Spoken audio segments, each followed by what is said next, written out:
Hello, everyone, and welcome to your 2023 year-ahead horoscope for Pisces rising. If you're a Pisces sun, of course, you can watch this video, but it might resonate and make a little bit more sense if you watch it from your rising sign. Anyway, I'm going to first open up with just the major transits of 2023 and just kind of cover the highlights. Then I'm going to be going into advice for Pisces risings, mindsets to have, things to keep in mind to make sure you have a successful year. And then after that, I'm going to be going month by month into the major transits of 2023. So with that being said, let's go ahead and get started. This is also a two-part video series. So I did a video about just going into the major transits of 2023. Make sure you check that out because I go much more into the transits in depth. And in this video, it's much more related to how it's specifically going to be affecting you. But anyway, I've been saying this nonstop for a couple months now. The biggest month of 2023 is March. We have technically we have three really big ingresses, but we're just going to highlight two of them for right now. One is Saturn is going into Pisces. This is a huge shift for you guys because Saturn is now going to be going into your first house. And so Saturn is now coming after you guys, and we'll talk a lot about that as we go on. Pluto is entering Aquarius. This is going to be kind of weird for you guys because it's in a weird part of your chart. So we're going to talk about it, but this is much more of a major transit in the world. You'll see it definitely out and about in the world. This is a 20-year-long transit too.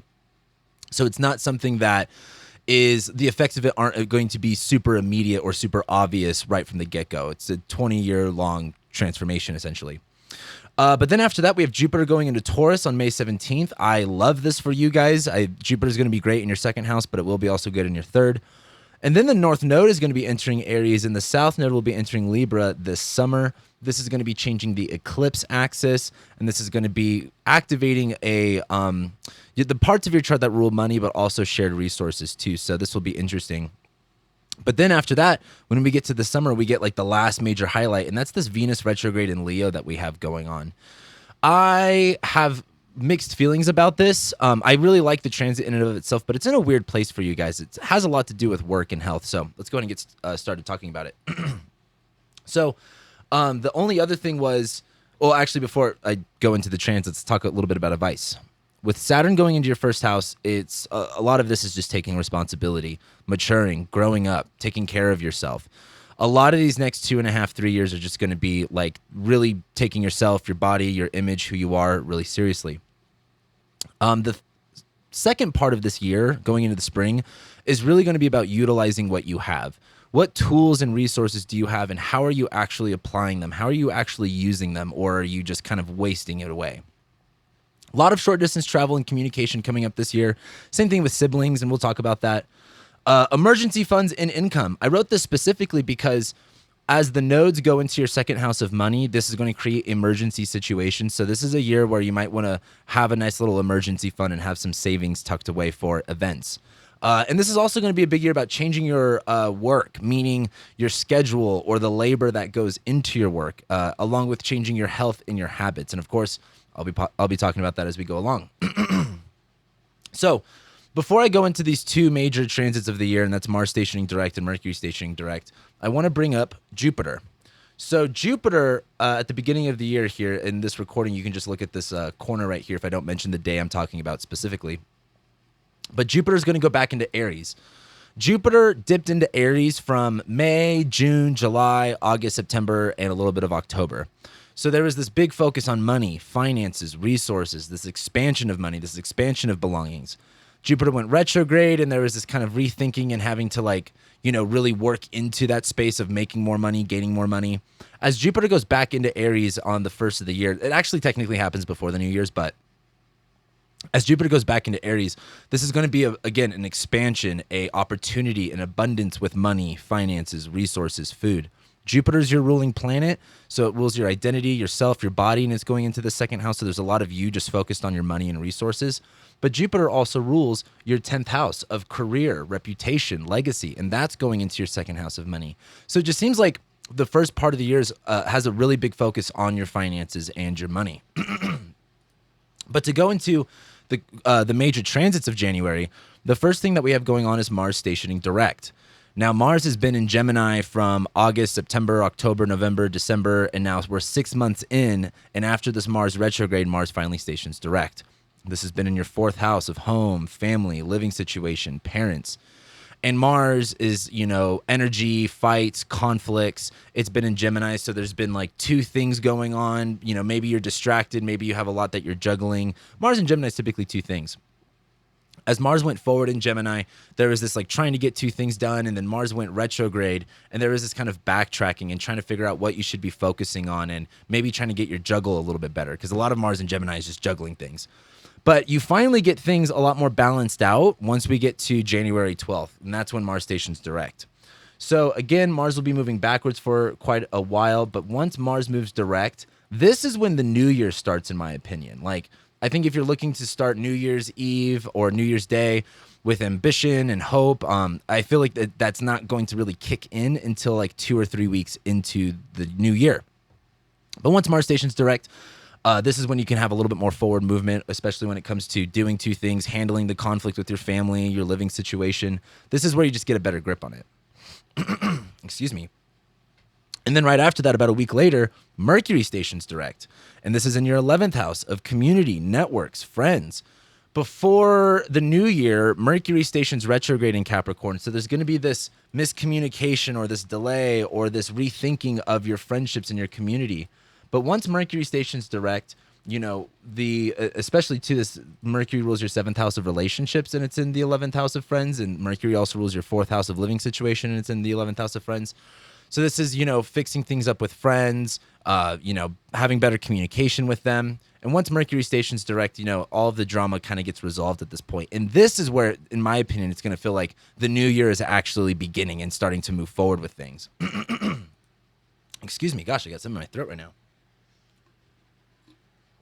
We get to February, and there's not a lot that's going on in February. The only thing that we have going on is Mercury leaving shadow here on the 7th. This is where, I think Mercury enters shadow in the middle of December of 2022. And so starting in December all the way through January, you're going to be having this back and forth with friends and relationships. But once Mercury leaves shadow, that finally all gets cleared up, and you can start moving forward and start focusing on other things. But that's pretty much it for February. The big thing with February, though, is that I've been kind of calling it the calm before the storm, because March has a lot going on. The first thing is Venus conjoining Jupiter in Aries. This is happening on the 2nd. This is in your 2nd house of money, finances, possessions, resources. Jupiter is going through your 2nd house. So there's been this expansion with money, this expansion with resources, this expansion with belongings. Let me get it all situated here. And now that Venus has entered the chat, Venus is now about love, romance, sex, creativity, fun. She rules your 8th house of other people's money and debt, inheritance, and it's going to be in your 2nd house of money. So there's something about like maybe someone giving something to you, or you may be taking out a loan, or you may be paying off some bills because you have the money. But all of that debt or money or bills that you kind of have gets figured out by this time. It's like you have the resources. So Venus there is like, I kind of owe this money, so I have to give it away. Venus also rules your 3rd house of, communications, technology, short distance travel. So maybe you need to put some money into your car. Maybe you need to make a small trip. But this is also on top of Chiron. It kind of stings, but it's healing. Chiron, I like to analogize as like, pouring alcohol on an open wound. Like, it's going to hurt, but this is for the, the greater good. So it just seems like there's some type of access to money, some career opportunity, and maybe you pay off some debt or something like that, or maybe you make a big purchase that was a little bit hard, but it's for the best. So it looks pretty good with money at this point. But then 5 days later, here on the 7th, Saturn enters Pisces. Saturn is going into your 1st house of the self, body, image, your personality. So a lot of this will deal with health stuff, but mostly it's just like getting serious about stuff. Saturn rules authorities. Saturn rules maturity, time, discipline. The biggest issue is Saturn in your chart rules over your 12th house. So the 12th house is isolation, alienation, repressed, unacknowledged parts of yourself, self-sabotage. And as Saturn has been in your 12th house since like 2020, going into 2021 and 2022, you've probably felt more isolated, more trapped, more alone, not having as many friends. When Saturn goes into your 1st house, your 12th ruler of like subconscious fears is going into your 1st house, where you might be doing a lot of projecting. You might be kind of like only looking at yourself for your flaws and the things that you repress and the things that you don't like about yourself. And I think that's going to be really shitty. The way around this, though, is that Saturn is asking you to be more mature. Saturn going into your first house is asking you to take more responsibility, more maturity, more discipline with yourself, your worldview, your Pisces rising. You're a little bit everywhere. Saturn's asking you to concentrate that down a little bit and maybe not be so sporadic and maybe unpredictable. But this is a really big transit. This is going to be something that lasts for the next 2.5, 3 years. So you have some time, but this is really where it's like, hey, you need to be the grown up. You got to take some, like, and Saturn too is just like a lot of realities hitting. So it might be a little bit hard, but as we continue, about 2 weeks later, essentially, Pluto enters Aquarius. So this is going to be a big change on the world stage. Like, you'll definitely be able to see it. I don't know how much this will actually initially change what you guys are going through. Pluto is going to be entering your 12th house of isolation, self-sabotage, repressed thoughts and feelings. And Pluto represents power and fear. And the problem with this is as Pluto goes into your 12th house, this is going to call into question, your subconscious, your, hidden enemies, things that you regress, things that you repress. Pluto going into your 12th house is either going to make you extremely fearful or of all of these things and all of these unknowns, or it's going to allow you and enable you to empower yourself over it. Like, Pluto in Aquarius too is very like dystopian, segregated from society. And Pluto in Aquarius is kind of like, hey, are you going to isolate yourself and separate yourself? Or are you going to, in a sense of being in fear, or are you going to use this as a power move? It's kind of funny is this, a lot of this looks like you kind of isolating yourself, but maybe not in like a totally bad way, but like in a power move kind of situation. So this is a 20-year long transit. It's not going to make sense immediately overnight. You got 20 years to go through this, and we'll be talking more about it. So make sure you subscribe to the channel so you can get updates on it. But I also have a podcast episode about this on my show called The Delineation. I talk all about it. It's really deep and heavy stuff. So trigger warning. But then right after that, Mars enters Cancer. So this is a really big transit simply because Mars at this point has been in Gemini in your 4th house for 8 months. So Mars is fights, conflicts, energy. There's been a lot of energy with your family, your living situation, fights, conflicts, going back and forth. Mars finally moves into Cancer and enters your 5th house of sex, passion, creativity, arts, children, recreation. The thing is, Mars is going to bring, fights and conflicts, right? So this might bring some problems in this area. You might have some difficulties with your kids. Same thing with like creative self-expression. But Mars is about like, fights, conflicts, but Cancer is about protecting and nurturing and defending. So this is where you kind of have to take a defensive role and not an offensive role. And as Mars goes into your 5th house in Cancer, there's sort of this like, what do you need to take care of here? What do you really need to nurture and protect?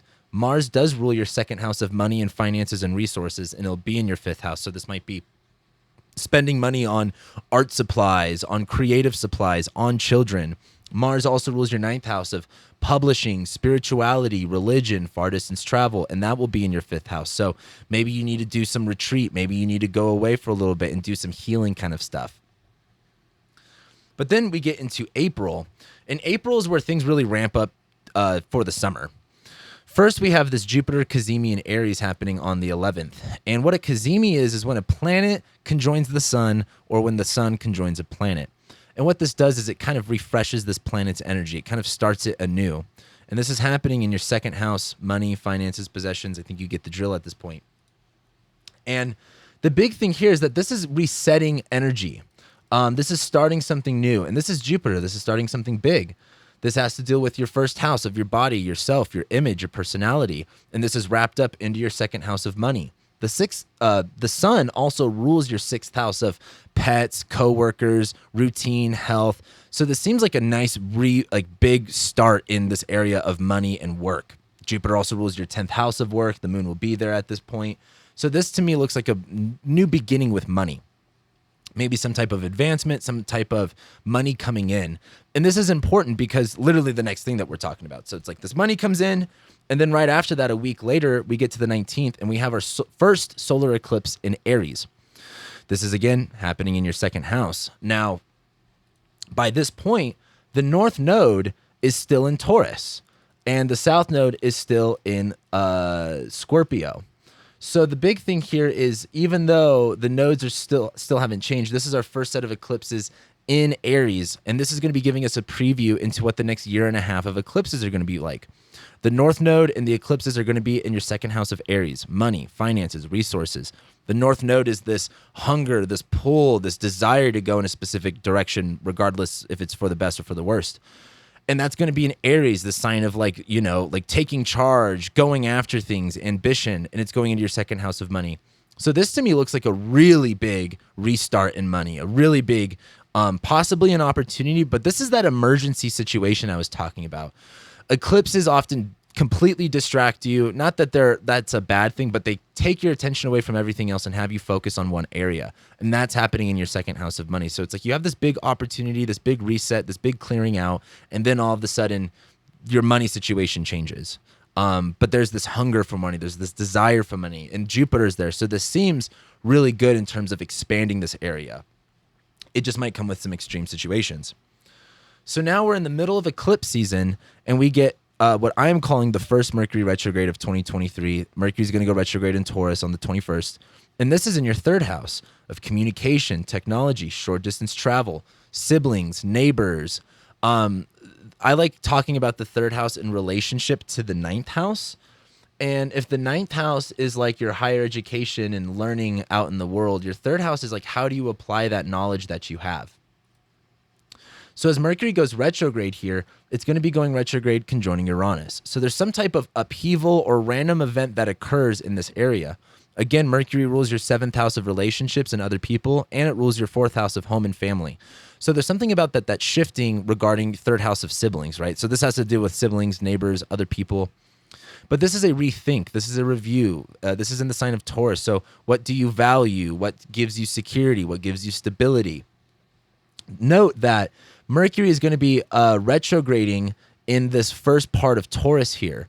And what I've been saying for all the other signs is this Mercury retrograde is like getting the paperwork ready for Jupiter to go into Taurus, because that's going to be the next thing that we talk about is Jupiter going into Taurus. So this is kind of preparing your mind, getting your shit organized. This is the third house, so communication. I always say the third house is the junk drawer of astrology because it rules so many different things. But this is kind of like getting like a reorganizing of your life a little bit for this new opportunity to come in your way. So that's on April 21st. We get into May, and then we close out eclipse season with our last lunar eclipse in Scorpio. The nodes have been in Taurus and Scorpio since January of 2022. And what I've been analogizing this eclipse as is like, you know, if you've ever moved a house before, there's the day where you move the big furniture and all of the big boxes, and then there's the day that you come up and you do the last clearing out of everything. You know, you mop the floors, you clean the windows. That's what this is. The big moving days for you were in the middle of May and at the beginning of November. There was these eclipses in Scorpio where you had to let go and purge a lot of stuff. This has all been in your ninth house of spirituality, religion, far distance travel, higher education, publishing, social media. So there's been something that you've been releasing from this area, getting rid of, changing your beliefs, changing your worldview, unlearning things. The ninth house is like higher education, and the third house is, and the North Node's been in your third house of like applying, and it's been more so about applying what you know rather than just learning more shit. So this eclipse is just that last final, you know, I don't want to say hoorah, but this is like that last final clearing out, cleaning up of things. This is in the middle of that Mercury retrograde, so it just seems like there's a lot more to release at this moment. Then we get to the 16th, about a week and a half later, and Jupiter enters Taurus. Again, this is going into your third house of communication, technology, short distance travel, siblings, neighbors, all the fun stuff, right? And Jupiter is your ruling planet. So wherever Jupiter's at is going to be important for you kind of no matter what. But as Jupiter enters Taurus and enters your third house, this is expanding your third house. So expanding neighbors, siblings, short distance travel, going more in places with short distance travel. The third house is writing and communicating and expressing that stuff. So there's something about this area that's really expanding for you this year in a really, really big way. And it only just begins on May 16th. We're going to keep talking about it as time goes on. But this looks really good. Jupiter is going to eventually be making the sextile to Saturn. So this is really supportive in that pursuit of like being more mature, being more responsible and things like that. But then we get to May 20th, about 4 days later, and Mars enters Leo. So I don't typically talk about the Mars ingresses all too often, but this year they're really important because they are followed up with big astrology transits. And in my perspective, it's like the Mars ingresses and the Mars transit through a sign cause all of these issues that these other transits will end up clearing out and cleaning up.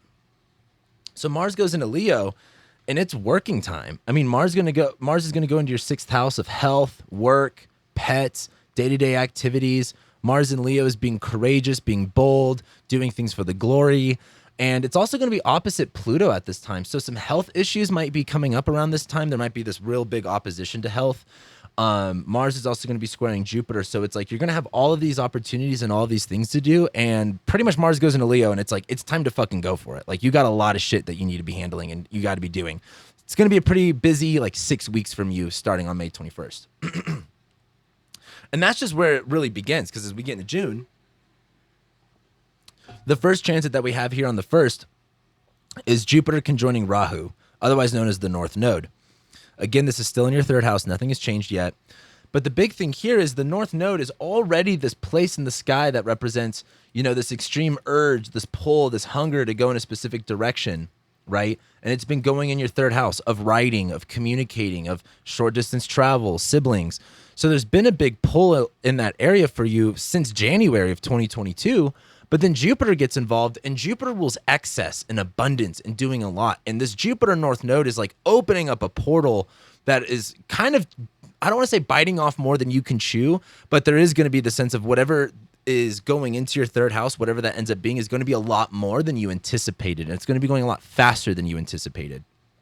At this point, Mercury is also out of shadow. So it's like, you know, you have this whole rethinking and replanning in this area. Then Jupiter comes in, there's all these opportunities. And then by the time Mercury leaves shadow, it's like, I mean, things are just coming in, things are just expanding at incredible speeds. This is a really big deal. And the 3rd house is like, you know, your schedule, your day-to-day act, like you're just going to be really busy around this time, to be honest with you guys. So then right after that, about 2 weeks later, we get the Saturn station, and Saturn station's retrograde. Again, this is still in your 1st house. Nothing has changed here. But the big thing here with this is, and I've been using the same analogy for almost all the signs, is Saturn moving forward in a specific sign is like taking on responsibility, taking on duty, and being excited about it, stepping into a position of authority. Saturn stationing retrograde is that moment where you realize you have a maturing process to do. You have some discipline that you need to take on. Saturn going retrograde is like, in order to fill the shoes that you're in, you have some growing to do. You have some growing up to do specifically. And so this is that moment where, you know, Saturn rules your 11th house of friends and community, and also your 12th house of hidden enemies and like subconscious fears, and it's in your 1st house. So I feel like you're going to be doing a lot of socializing and being with people. And I feel like, you know, you might have a lot of anxieties and nervousness about it. And this is really going to be a time of kind of like dealing with it, and not just like dealing with it, but like working through it. Not letting your fears and phobias about who you are, and not letting your subconscious run you, not letting your, you know, projections run you, or your projection of who you are like ruin you. This is going to be a time of really kind of like stepping up, being more mature, being more responsible, and just seeing things with a much more clear eye. But this is Saturn going retrograde. This will be a growth, a learning, a discipline process. And as you might have saw at that chart, then you might have noticed that Venus already entered Leo, and that brings us to 3 days later, and Venus enters shadow. So Venus is going to be retrograding in Leo, right? And this is in your 6th house of work, labor, routine, health, habits, pets, coworkers, employees. And the biggest thing here is whatever happens on this day, on June 19th, you're going to come back to here in a few months, around September, October. And Venus is an evening star phase at this point. So Venus is receiving a lot of things. And when she's in the evening star phase, things are coming to Venus. And it's Venus in Leo. There's a lot of attention, a lot of, you know, glory. There's a lot of, you know, being in the spotlight. But when this moment happens, there's going to be this kind of moment of maybe you're bringing in a lot of stuff that you don't like. There's something about this that needs to change. Venus retrogrades are value shifts. And this is that moment where you kind of realize that maybe one of your values are starting to shift. Mars and Venus are both in your 6th house. So you're doing a lot of work, but there's also a lot of drama in this area of work and coworkers and stuff like that. Venus rules your 8th house of shared resources and other people's money and things that don't belong to you, but you can have access to. And that planet is moving into shadow in your 6th house. So this is going to be dealing with shared resources regarding work, regarding health, regarding routines. That's also going to change. I mean, Venus also rules your 3rd house of writing, communicating, and that planet's going to go retrograde in the 6th house. So you have a lot of big schedule changes coming up. But as she enters shadow, this is a point that you realize something is about to change, or that something is going to change. And you'll be coming back to this moment here in a couple months. So as we get to July, then we have Mars entering Virgo. This is going to be going into your 7th house of relationships and others. And again, these Mars ingresses are important this year because they are followed up by things. And there will eventually be a Mercury retrograde here in your 7th house too. But Mars is, again, fights, conflicts, irritation, inflammation. This is almost like 2.5 weeks later that Mars moves in. But Mars in Virgo is very hyper-specific. It's very picky. It's very, neat and orderly. And the big problem with this is Mars is going to go opposite Saturn here. And so Saturn rules your 12th house of rejection, and it's in your 1st house. It's going to be really easy to slip into like self-sabotage behaviors or like shitty beliefs about yourself. And when Mars goes into Virgo, it's going to go opposite Saturn. So there is going to be this conflict with you in a relationship, or this conflict or this tension with you in an individual. And this Mars and this individual might be more Mars in Virgo. They might be very hyper-specific or nitpicky about you. And you're going to be like, well, I don't know how to be perfect, and I don't know what I should do then. And this is just one of those things that, you kind of just have to let happen. It's going to be kind of hard, but when Mercury comes around, that's when that situation will get clear up. But there's going to be some tension and pressure in relationships, and you're just going to feel not perfect or up to standards or up to par. But then about 2 weeks later, maybe even 3 weeks later, no, about 2 weeks later, the North Node and the South Node will be entering Aries and Libra. Again, we already had an eclipse here, so this kind of activated, but this is really where that direction turn changes, or that direction change happens. The North Node is going to be entering your 2nd house of money, finances, possessions, food, resources. It's in Aries, right? There's going to be this hyper focus on like, I need to charge here, I need to initiate, I need to begin, I need to spring into life here.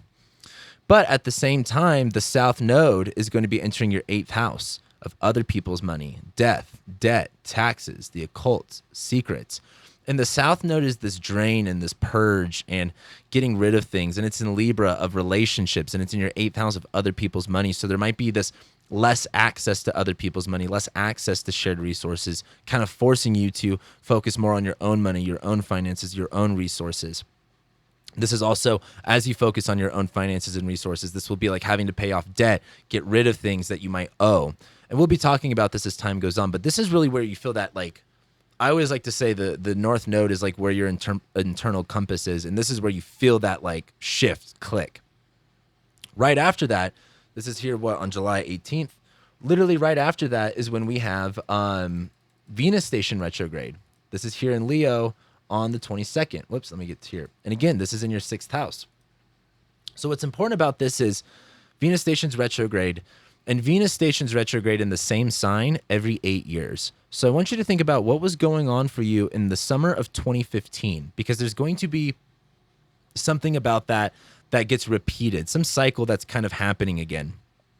And again, this is in your 6th house of work, labor, routine, health, habits, pets, coworkers, employees.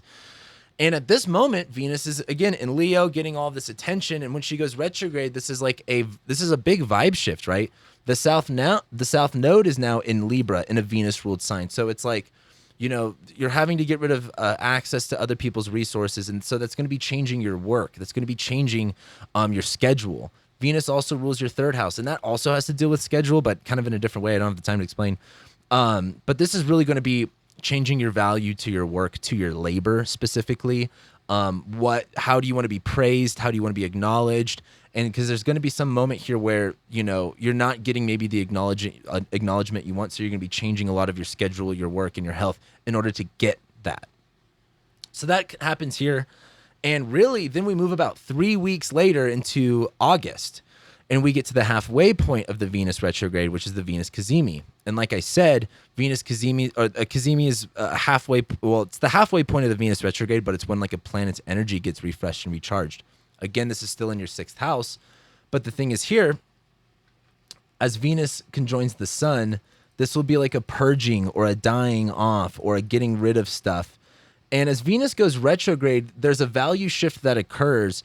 But when you do something, like let's say you start a new routine. It might be exciting for the first couple weeks, but then there's a moment a little bit, deeper into it where you really realize the shift, right? If you go to the gym, it's like, you might be like, oh, I value going to the gym versus, a few weeks into it, you start seeing results. You have a different, relationship to it by that point. And this is really where you realize that relationship change. This is really where you realize what needs to be done differently, why you need to be seen and witnessed. And, I don't want to say glorified. It's such an exaggerated Venus and Leo word, but there's some shift occurring.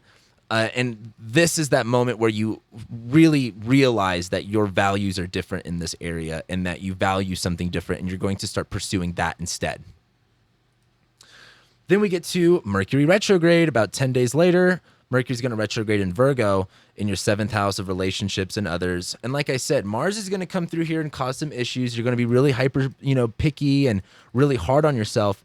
But then as Mercury stations retrograde, this is where some type of miscommunication or delay with a relationship is going to happen. It's really, Mars and Virgo in your 7th house is like people thinking they know you and they're going to be kind of coming after you and you're going to get really hard on yourself. But it's really just a miscommunication, because I think Mercury retrograding in your 7th house of relationships is seeing relationships differently, seeing another individual differently. It's Mercury in Virgo, right? It's relearning something here, reorganizing things, getting the data inputs differently here. So this is a rethink with relationships, especially related to your living situation and your family too.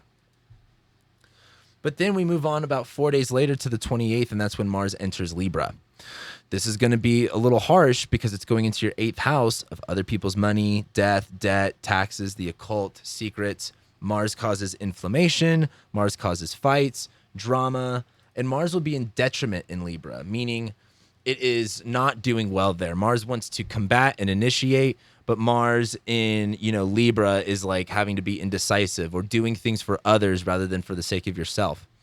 What's interesting is the North Node is in Mars's sign, and Mars is heading towards the South Node in detriment. So it's like you're not going to be able to do this North Node in Aries in your 2nd house of like making all this money until this gets handled. And this is like paying off debt, getting like having to help other people with their stuff. There's some type of, in my opinion, debt being paid off, and focus on taking your money and putting it somewhere where you might not want to put it, but you kind of have to. We're going to be talking about that as things go on too. So just hold on to your seat. Then we get to September, and the big thing here is Venus stations direct. Again, this is in your 6th house, and now this is Morningstar Venus. Morningstar Venus is much more ambitious, and Morningstar Venus is going for the things that she wants. And this is, again, Venus and Leo, attention, recognition. Venus and Leo in the 6th house. I'm starting this new work. I'm starting this new, program. I'm starting this new routine. It's also Venus and, like it's your 8th house ruler in the 6th. So this is kind of like, taking on this new job or this new work in order to like, help someone out, pay off something. Venus also rules your 3rd house, again, of short distance travel and neighbors. And so there's some type of new beginning here. And it's very Venus and Leo. It's very like proud. It's very like, this is what I'm doing. Recognize me, glorify me. But what's more interesting is on that same day, Jupiter stations retrograde. And again, Jupiter's in your 3rd house. Now, what's interesting, what I haven't talked about yet, is this Venus retrograde will be squaring Jupiter and Uranus. So there's going to be a lot of unpredictable things that happen and a lot of instability that happens with your schedule and your time and your work and your writing. But when Jupiter stations retrograde, that gravy train kind of stops. Jupiter expanding your 3rd house is bringing you all these opportunities, is bringing you all this abundance. That juice kind of starts to wear off. And this is where you have to really go within to find that faith, to find that gratitude, to find that belief, to find that hope. And so while Venus might be stationing direct in Leo and you're super ready to start this new thing, you're going to start questioning your beliefs around it more, and you might start feeling a little bit insecure. And that's not necessarily bad. But over these next couple months, over these next 3 or 4 months, you're really just going to be having to go inside and internalize your beliefs and really kind of muster up faith and hope and gratitude yourself, especially as Venus embarks on this new journey. So then we get to the 16th here, about a week later, and Mercury stations direct. This is when all of that 7th house relationship stuff gets worked out and things start to move forward. Everyone says they're sorry and things get really cleared up at this point. And I think that will feel a lot better for your relationships at this moment. But then we get to October, and this is where things really kind of shift.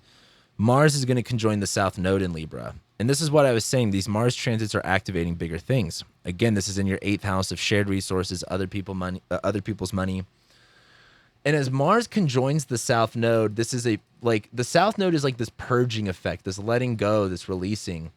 And again, this is your 2nd house ruler of money in the 8th house of other people's money in detriment, where this might be like having to pay off a big bill or having to put off a big expense. And it's Mars in Libra. Maybe it's not fair. Maybe it's not just, but it just has to happen. That's just what this is. It's not fun. It's not good. Mars also rules your 9th house of, higher education, like colleges, traveling, astrology, spirituality. So this is going to be a really big purging of like your beliefs too. I think this is going to be a really hard thing to do. And this is a lot of like things becoming unbalanced in a way. So anyway, the shared resources pretty much go away. And then as we go to the middle of October, this is when Mars enters Scorpio. Now this is a completely different story. Mars is going to be going into your 9th house of spirituality, religion, far distance travel, higher education, publishing, social media. And as Mars goes into your 9th house, this is really activating that whole area for you. Now, over the past year and a half, since 2022, the South Node has gone through your 9th house of belief and astrology. And as the South Node has gone through your 9th house, there's been a lot of purging and letting go of old beliefs or old worldviews or old things that you've learned that no longer work that you've kind of held on to. Now that that's done and Mars gets to come back into Scorpio, this is going to supercharge this area where it's like, I need to go. Mars rules your 2nd house of money, and it's going into its home sign in your 9th house, where this is a lot of like spending money on traveling, spending money on education, doing a lot of work, doing a lot of research, doing a lot of work behind closed doors. This just seems like it really amps up your spiritual practice in a very Mars Scorpio way. It's very deep. It's very intense. So I like that. But the only problem is 2 days later, we have our first solar eclipse in Libra. Now, again, we've already had a solar eclipse in Aries, but this is the first one that we get in Libra, and this is in your 8th house. And again, these eclipses are like emergency events, things that take your attention away from everything. And this is in the 8th house of death, other people's money, inheritance. This could bring up a death of some sort. It's the 8th house. That's usually what it brings up. But as this is a solar eclipse on the South Node, this is like a light being blocked out here, something really moving on. Like the 2 luminaries are in this one spot. So all of your attention is in the 8th house of, shared resources, other people's money.